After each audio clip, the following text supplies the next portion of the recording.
வணக்கம். இன்னைக்கு நம்ம செய்ய போகிறது வந்து ஃபிர்னி. இதுக்கு தேவையான பொருட்கள் வந்து மில்க் மேட், பாஸ்மதி அரிசி வந்து சரியா 50 கிராம்ஸ் எடுத்திருக்கேன். அதை வந்து நல்ல தண்ணியில் கழுவிட்டு ஊற வச்சுருக்கேன். இது வந்து 4 ஏலக்காவை வந்து பொடிச்சு வச்சுருக்கேன், 1 ஸ்பூன் சுகரோட. இது வந்து 4 ஸ்பூன் சுகர். அதுக்கப்புறம் வந்து 2 டம்ளரில் பால் எடுத்து வச்சுருக்கேன். இது வந்து குங்குமப்பூ வந்து ஒரு சிட்டிகை வந்து பாலில் ஊற வச்சுருக்கேன். இது வந்து the same 50 grams of ஜவ்வரிசி.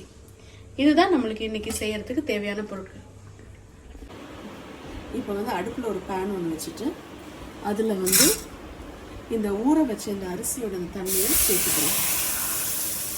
இது வந்து 1:3 ரேஷியோவில் தண்ணி எடுத்து வச்சுருக்கேன்.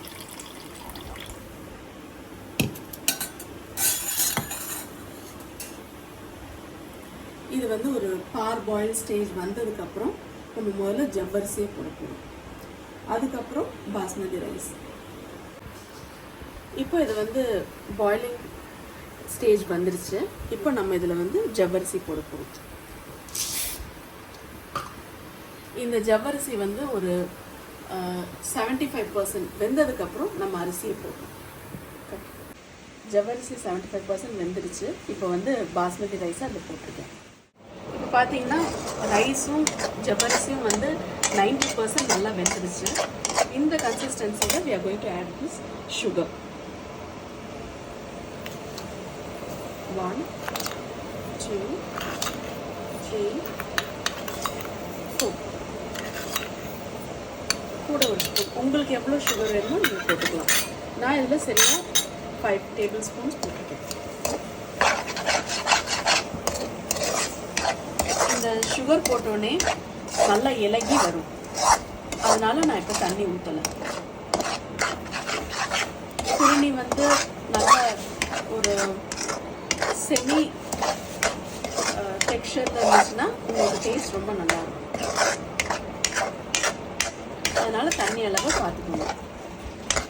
இந்த இப்போ சுகர் நல்லா கரைஞ்சிருச்சு. இதில் அந்த ஏலக்காவும் சுகரும் பொடிச்சு வச்சதை சேர்த்துக்கிறேன்.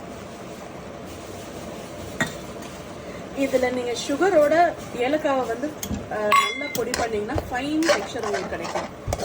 அப்போ உங்களுக்கு அந்த பல்லில் படாது அந்த ஏலக்காவோட அந்த துகள்கள். இப்போ நான் வந்து பால் ஊற்றுறேன்.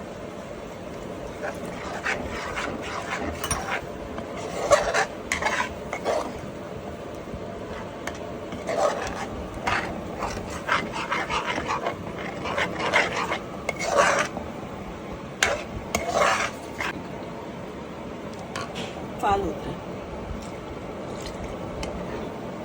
இந்த அளவு நான் 2 டம்ளர் பால் எடுத்து வச்சேன். இதில் இப்போ வந்து நான் வந்து 1.5 டம்ளர் ஊற்றிருக்கேன்.